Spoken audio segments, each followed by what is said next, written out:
Okay, ako ipakita sa inyo kung saan pagtaod o clutch skids sa Yamaha. Clutch skids. Wala pang group. Naardire akong ablihan. Kani bag-o ning order sa Yamaha. Na ako ipakita sa inyo. Okay, mao na siya. Niya kay o wa pa mo kasuway ani. Ako ipakita kung unsaon kay simbolo non man ni kay naay mga spring nga ang itaod tulo ka buok spring na.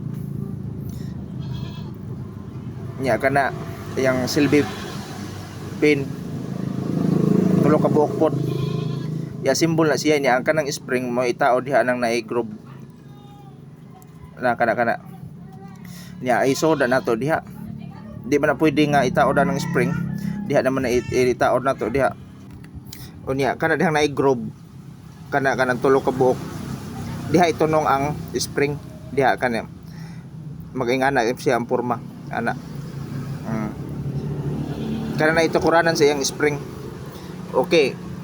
Mao na siya. Nya dayon. Dayon nato na ipasod diha na kana sod na siya.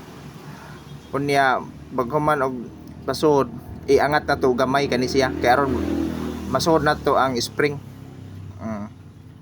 Na ang spring. Dias kilid. Tulo na siya ka spring. Ibutang na to diha.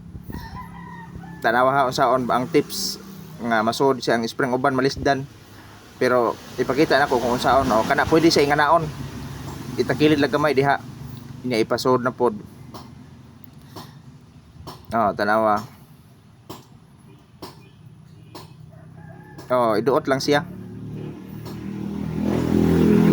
Itakilid na siya aron masod siya ngadto sa ilawom.